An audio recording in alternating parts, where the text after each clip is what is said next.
Senhores telespectadores, visitamos hoje o concelho de Guimarães. Devo-lhes dizer que Guimarães é um dos mais importantes concelhos do país.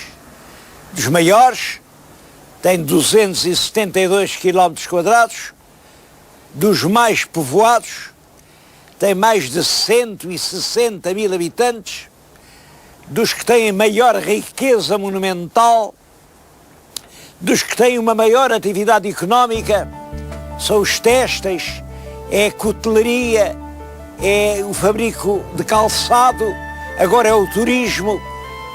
Bom, mas não é por nada disso que viemos a Guimarães. É porque em dezembro de 2001 a cidade foi elevada à condição de património cultural da humanidade. É uma grande distinção para uma povoação. Nós vimos aqui para festejar isso, para percorrer a cidade e já agora para formarmos o nosso juízo, se isto mereceu ou não ser um património cultural da humanidade. Devo dizer que não foi a cidade toda que foi elevada à condição de património cultural, foi o centro histórico. Mas, de facto, o centro histórico de Guimarães é uma verdadeira joia.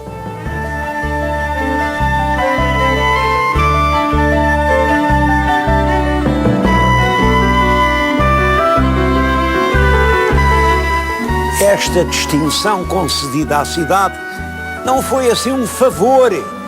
Isto foi o resultado de 15 anos de trabalho, com todo o pormenor.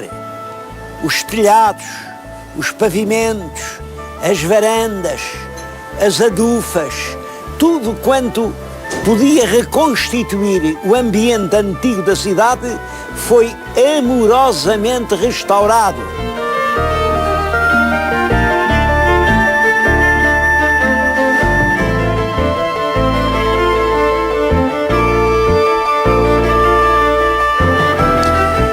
Eu penso que o coração do centro histórico se pode considerar a Praça de Santiago. É hoje e sempre o deve ter sido, porque foi aqui junto desta praça que no século X, cerca do ano 950, portanto há muito mais de 1000 anos, uma famosa Condessa Mumadona Dias, é considerada a fundadora de Guimarães.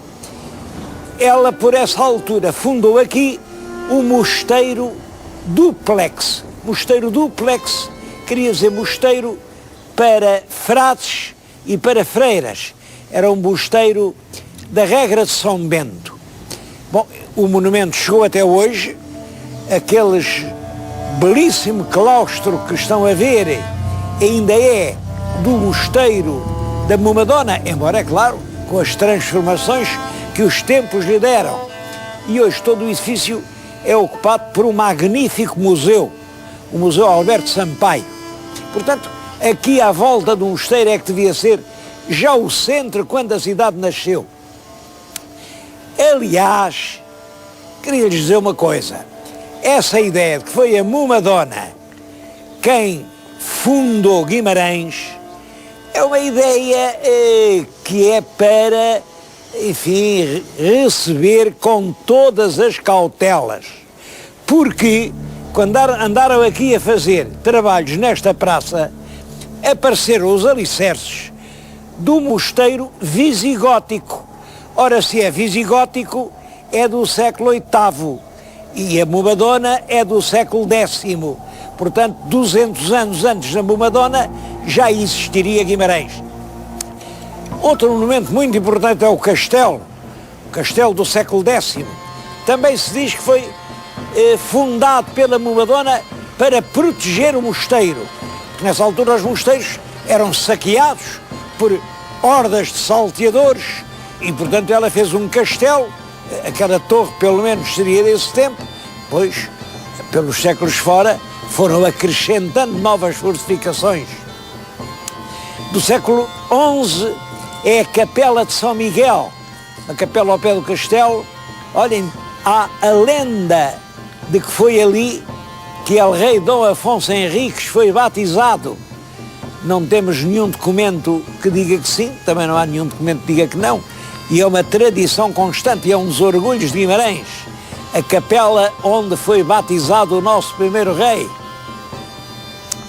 Há esta igreja aqui, esta igreja da Senhora da Oliveira. O que lá está hoje é do tempo do rei Dom João I. Diante dela está o padrão do Salado. O padrão foi para comemorar a vitória do rei Dom Afonso IV contra os mouros no Salado. E junto ficam os antigos passos do Conselho. Foram construídos por Dom João I. Embora depois o Dom Manuel fez muitas obras, é por isso que ele está cheio de esferas armilares e cruz de Cristo. Pois no século XVIII há muito monumento. Há aqui, por exemplo, a Igreja de Santa Clara. Hoje é a Câmara Municipal. Santa Clara, aquela fachada barroca, é desenhada por um mestre aqui de Guimarães. E lá está a nossa Santa Clara, como sabem, é a padroeira da televisão. A Igreja do Carmo, que é outra obra-prima da arte barroca, ou a Igreja da Misericórdia, dos fins do século XVII para o XVIII, que é um belíssimo templo. E muitos outros, até já no perímetro do centro histórico, como o Claustro dos Dominicanos. O Claustro dos Dominicanos tem uma história especial que eu tenho muito gosto em contar.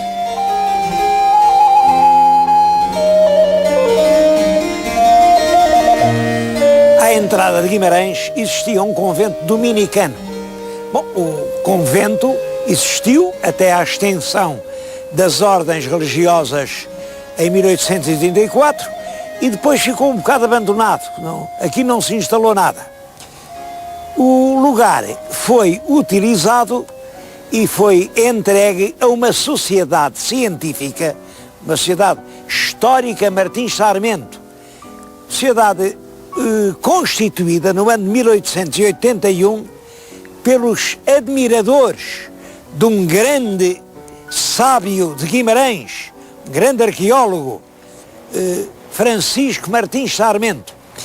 Martins Sarmento revolveu todas estas terras, recolheu as antiguidades e este jardim, este paço, é hoje o Museu Arqueológico com peças recolhidas na sua grande maioria por Martins Sarmento.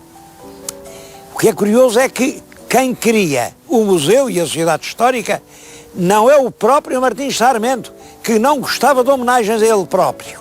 São os amigos. Fazem isto para o homenagear. 3 anos depois, em 1884, iniciaram a publicação de uma revista, a Revista de Guimarães.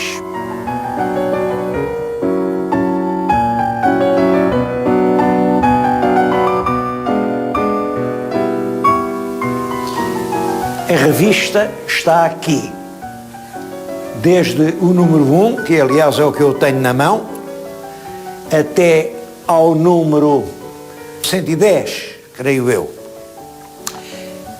O número 1 tem um artigo de um vimaranense que foi um dos maiores historiadores portugueses de sempre, Alberto Sampaio, que é um artigo que se chama Resposta a uma pergunta.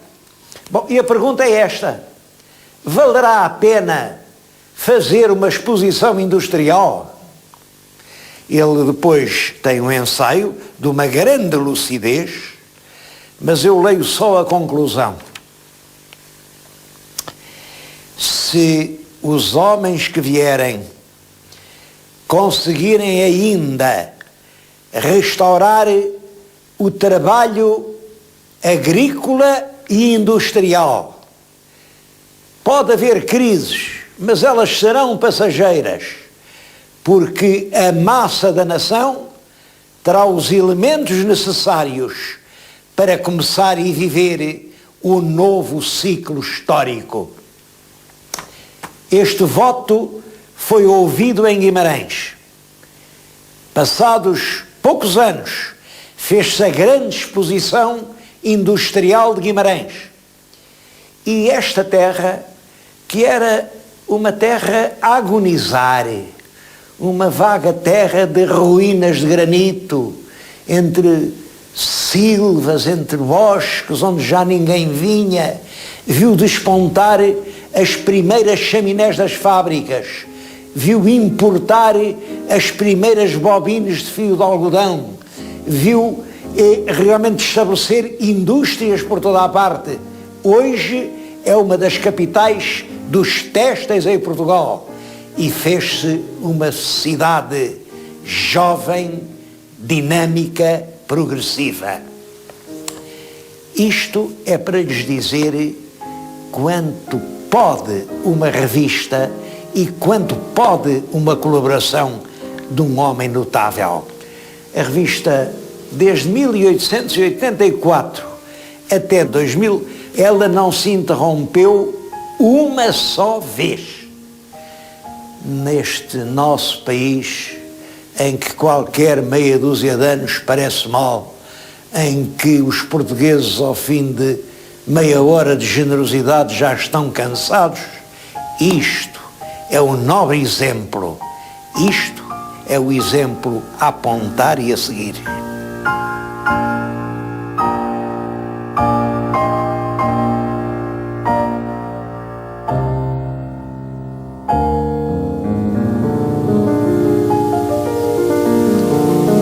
Um dos grandes serviços prestados à cultura por Martins Sarmento foi a descoberta e a exploração desta cividade. Isto é um castro, fica aqui no alto do monte, e chamam-lhe a Citânia de Briteiros. Bom, tem aparecido aqui inúmeros objetos que nos mostram o que era a civilização castreja. Olhem lá embaixo, no Museu da Cidade de Martins Sarmento, está a Pedra Formosa. Pedra Formosa fazia parte do monumento funerário, onde se incineravam ou enterravam os mortos aqui da Citânia. As datas indicam o 6º século antes de Cristo, portanto 500 e tal anos antes de Cristo vir ao mundo. Depois os romanos também se instalaram por aqui e pouco a pouco, com a civilização romana, isto foi-se degradando e acabou por desaparecer.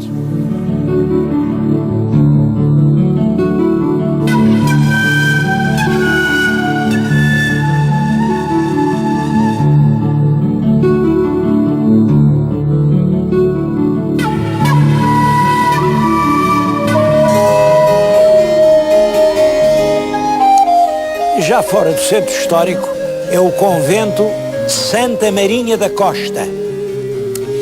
Santa Marinha da Costa foi fundada pela rainha Dona Mafalda, que era a rainha mulher do nosso rei Dom Afonso Henriques. Bom, é claro que do que fez a rainha Mafalda já pouco se vê, mas se olharem com atenção, por detrás das paredes modernas ainda se vêem ruínas antigas.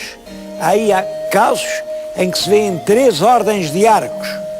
Ainda mais antigo que a rainha Mafalda é este jardim que, se olharem para o chão, veem aqui assim umas marcas onde não cresce a relva.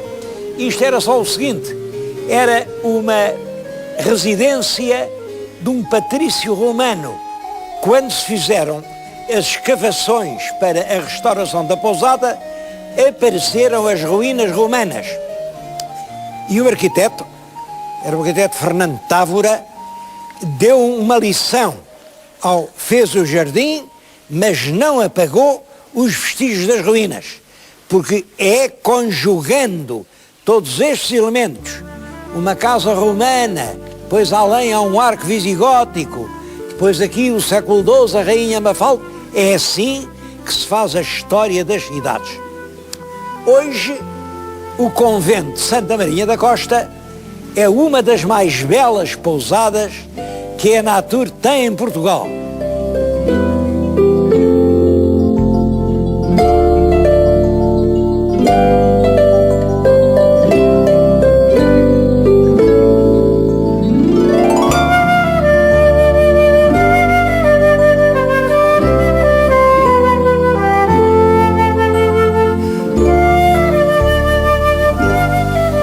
Todo o convento está rodeado de um jardim. Tem milhares de camélias, camélias brancas e vermelhas. Agora estamos na primavera, a camélia já deu flor, como sabem, a camélia é a flor do inverno, mas vir aqui em dezembro ou janeiro é uma das coisas que nunca se esquecem mais.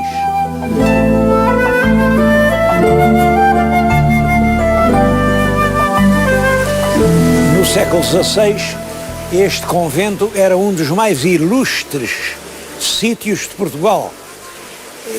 Funcionava como universidade, dava diplomas de licenciatura e os reis e os príncipes punham aqui os filhos a estudarem.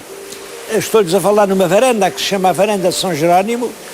Tem ali um azulejo que representa um frade de Belém, Frei Jorge de Belém, que foi, portanto, dos Jerónimos de Belém, a dar aula a dois príncipes, ao infante Dom Duarte e a Dom António, prior do Crato. Prior do Crato, como sabem, ele quis ser rei de Portugal e acho que quem fez o azulejo era muito patriota porque lhe pôs a coroa sobre a mesa. Que pena que ele não a tenha podido pôr sobre a cabeça. Mas tudo isto é um encanto. Vêm agora aí os feriados de Abril e aqui fica um projeto. Vir até Guimarães e visitar a mais antiga e ao mesmo tempo mais jovem cidade portuguesa, património da cultura da humanidade.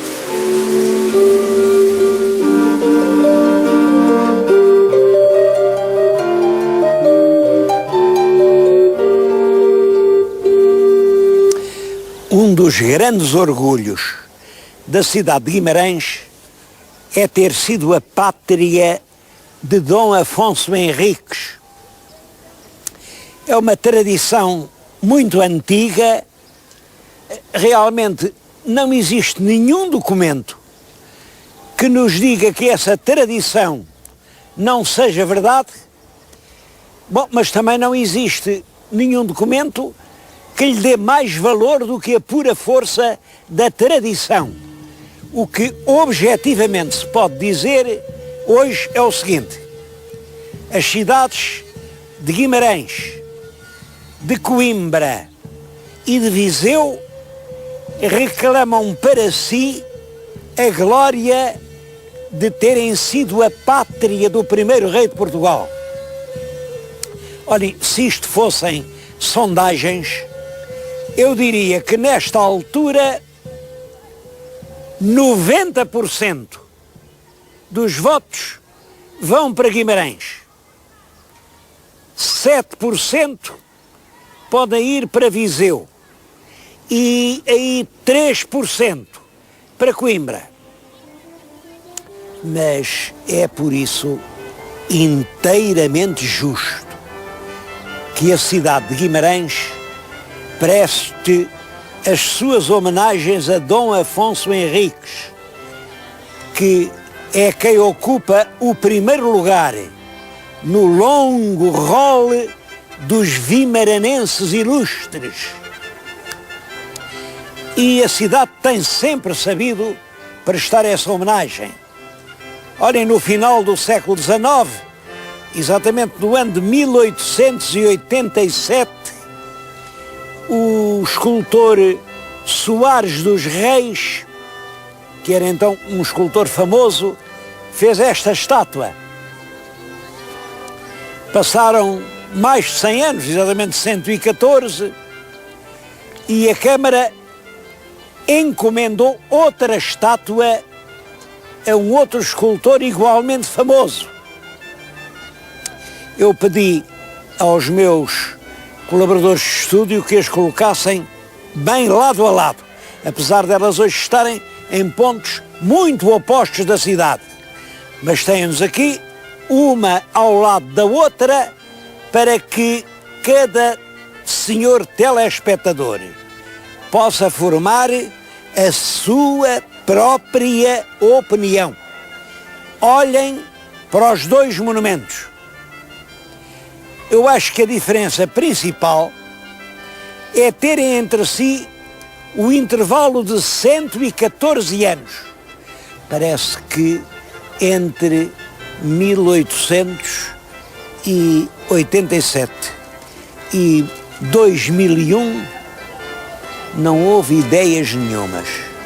Foi só a linguagem que mudou.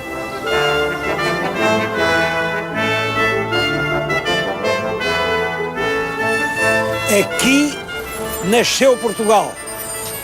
Esta frase está escrita na muralha da Torre da Alfândega, da muralha de Guimarães. A verdade é que aquilo que ele diz é verdade. É verdade. Mas também seria verdade se estivesse escrita nas vilas arraianas de Monção, de Valença, de Melgaço, em toda a raia portuguesa, onde os homens dormiam com as armas ao lado para defender a independência nascente. Portugal nasceu aqui, mas também nasceu em Braga, onde os arcebispos conspiraram juntamente com Dom Afonso Henriques para que Portugal fosse verdade. Ou no Porto. E foi no Porto que nasceu a palavra que nos batizou, Portus Cale. E em Coimbra, onde foi aclamado o primeiro rei popular, o rei da dinastia de Viz, e onde el rei Dom Afonso Henriques quis ter a sua morada para sempre. E em Leiria, onde pela primeira vez o povo teve voz nas cortes, e em todo esse imenso litoral, nessas praias, de onde os mariantes trocaram a vida pela aventura, a aventura que trouxe a glória a Portugal, e até mesmo em Lisboa. Em Lisboa, de onde partiu Vasco da Gama e onde hoje se canta o fado. Portugal nasceu em toda a terra portuguesa, mas num sentido literal e local. Quero dizer-vos que aquela expressão tem inteira razão de ser. Foi realmente em Guimarães que se viveram as horas decisivas que fizeram de Portugal uma nação independente. Bom, isso liga-se estreitamente com o combate de São Mamede, um combate que houve aqui perto, na tarde do dia 24 de junho de 1128. Os filhos de Guimarães têm muito orgulho nesse combate e até lhe ergueram um monumento. Bom, o monumento é este. Infelizmente, foram fazer um monumento no lugar errado. Eu já uma vez, num outro programa, acentuei isso, mas quero dizer-lhes que nem que este programa durasse 100 anos, eu repetiria isso 100 vezes, porque os portugueses têm o ouvido muito duro, para aprender coisas diferentes das que lhes foram ensinadas desde o tempo dos bisavós. O combate deu-se no século XII e uma crónica do século XII disse que foi no campo de São Mamede. Bom, mas depois, no século XIII, várias crónicas, no século XIV, mudaram o nome ao lugar. Em vez de dizerem que foi no campo de São Mamede, dizem que foi no campo de São Redanhas. O que se entende porque Redanha era uma palavra luso-espanhola, uma palavra que queria dizer, por um lado, vísceras, tripas, por outro lado, grandes feitos de valentia. E é claro, num campo de batalha onde houve grandes feitos de valentia, fizeram campo de São Redanhas. O que é que, olhem, os tempos passam, os tempos mudam, e durante muito tempo já ninguém sabia onde era o tal campo de São Redanhas. Não sabiam, pronto. Bom, os sábios começaram a estudar não sabiam onde era, mas há um terreno a que chamam Campo da Ataca. Ora bem, e aqui está, ataque, combate, São Mamede. Bom, nem sequer se lembraram que no século XII ataca não tinha nenhum destes sentidos. Ataca queria só dizer encher. E eu considero realmente isto uma vergonha nacional. Porque o mais genial e fiel de todos os nossos cronistas, o grande Fernão Lopes, deixou escrito numa obra célebre onde era o tal campo de São Redenhas. Era a meia légua de Guimarães, de quem vem do Porto para aqui. É realmente afrontoso que tenham ido fazer um monumento no lugar exatamente às avessas, ao norte da cidade e não ao sul, no sentido do Porto. E isto só pode ter uma explicação. É que quem decidiu onde se fazia o monumento nunca tinha lido o Fernão Lopes. Bom, e isso é que não pode ser. Para escolher monumentos é preciso saber alguma história. E quem em Portugal nunca leu o Fernão Lopes não sabe história nenhuma.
Este programa é patrocinado por Soluções Industriais e Domésticas Domplex.